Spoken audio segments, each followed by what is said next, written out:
La Lou's News of the Universe album review. Let's chat about it. Hey friends, what's going on? John here from What's Spinning here tonight to chat about this latest album from La Lou, Seattle-based band. They've been at it for quite some time and for many years were a major cult favorite of mine. I mean, I grew up in a house where sweaty garage rock and surf rock were both very much accepted and loved. And hearing La Lou's bring these sounds together in my teens and early 20s was really exciting for me. It was just so instantaneous. It was like somebody used a damn cheat code on me. And their debut, It's Alive. I mean, this thing just scratched so many itches. It was short, it was sweet, it was a little campy in times, and my god, did these ladies know how to write really catchy hooks. It was all just so instantaneous and right, and all I wanted to do was hear more. Now, with their follow-up album, Weirdo Shrine, I was absolutely salivating at the mouth at the thoughts of this album. I mean, they teased a darker and campier sound. They brought in Ty Segall for production on this thing.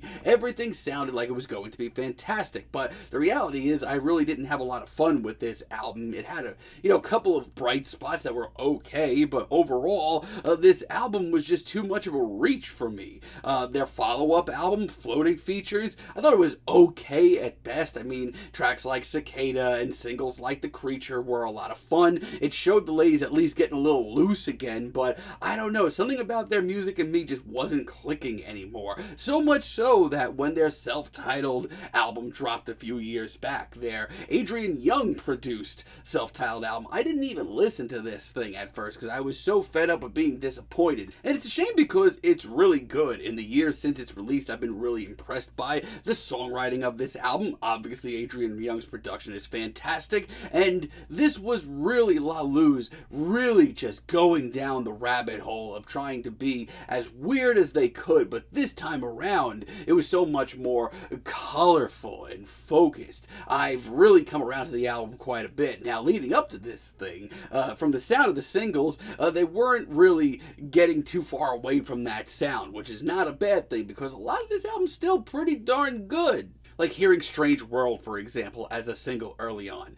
Words cannot describe how much this excited me for this record. This is exactly where I want to hear La Lou's in 2024. I love the sort of rough and tumble feel to it, just how bluesy this track gets as well. I love the pounding drums and the eerie synths that pop in. Also, these harmonies are to die for right off the bat. It's got this very silky, very colorful, psychedelic soul sound of their self-titled album, but there's also a real cosmic flair to this track. I mean, this extended synthy jam is pretty damn out there. And for me, it's scratching a lot of itches. This is La Lou's diving further down the rabbit hole, and the results are really exciting. I really love Dandelions as well, especially because it's very obvious on this track that the band has really cranked up the campiness on this album. I really do love the continued eerie synth work. It's a thing that's throughout this whole album, and it's very greatly appreciated. The harmonies are also very, very haunted, but really beautiful as well. There's also a lot of nods to the earlier sounds of La Lou's, and that's not a bad thing. It's winding, it's weird, but it's also got a great amount of personality to it. Hell, there's even a little tension on these verses that open up nicely on the chorus. Yeah, this is really cool. I love Poppies as well. This is one of the more mysterious tracks here, and I've loved it since it dropped as a single. It's actually grown on me quite a bit.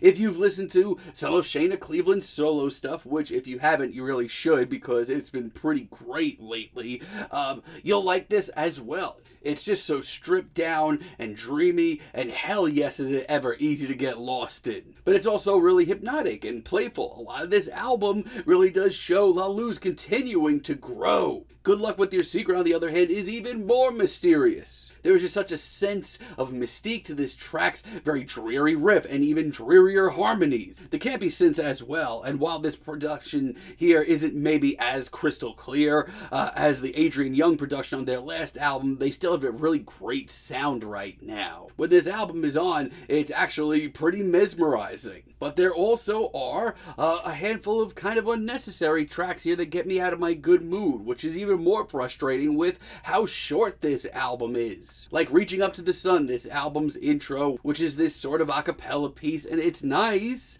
but I don't really think it needed to be here.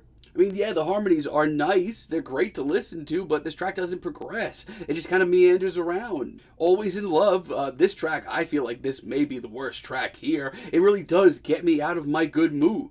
Songwriting wise, I hate to say it, this is a major downside of this album. And lyrically, I hate to say it, but compared to other tracks here, this is shockingly low. And because of that, this instrumental falls apart, and the ladies in La Luz just don't even sound interested in this track. Blue Moth Cloud Shadow, I mean, honestly, this track really did excite me from a distance. It's got a little funk to it, a little snarl. These synths are a little bouncy. But I don't know, man, as this track rolls on, I have more and more issues with it. Specifically the harmonies, which have been able to glue together these tracks even when a lot of what's going on around the harmonies isn't that good. And because the harmonies on this track are just not that interesting, this instrumental just sounds like it's clashing and not exciting at all, just sloppy. And Moon in Reverse as a late album interlude, it's okay, but it's not exciting, and it certainly, I don't feel like, didn't need to be here. Now, I will say this though.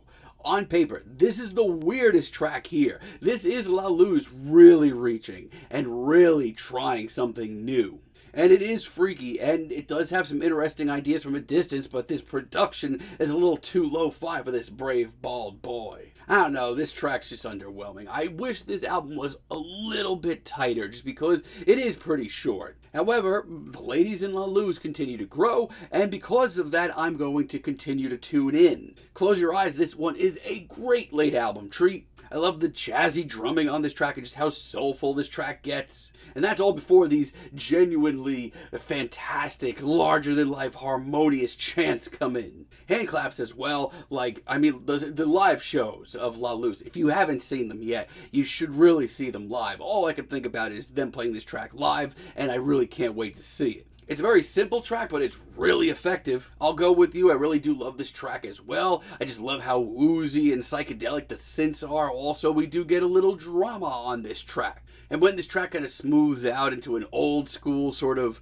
retro pop girl group ballad, my heart absolutely melts. The harmonies are to die for, the production is solid, the pacing is immaculate, and yeah, the songwriting might not be as up to snuff as other tracks here, but is performed so well. And News of the Universe, this album's title track, if you want a little bit more urgent, a little bit more sweaty material from La Luz, if you were a fan of albums like It's Alive, check this track out. It's heady, it's hard to place, it's very busy, but it's very light, very airy, it's far from heavy.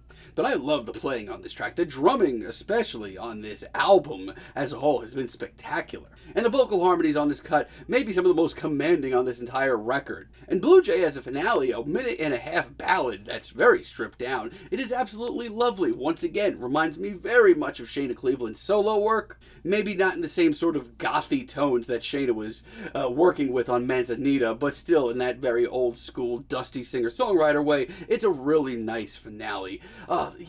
Albums like this are so tough because the tracks that hit, they hit hard and really do melt my heart. It's so great to see La Luz continuing to push themselves and grow as artists. But when I'm looking at an album that's 10 tracks long and 3 or 4 of them are just really misguided and get me out of the great mood that I was in, it just brings me down, man. I mean, for now, I'm definitely feeling a light 7, but let me know what you all think down below. If you liked the video, be sure to give us a like, give us a subscribe, and let me know down below what you would like for me to chat about in the future. And until next time, have a great day, friends.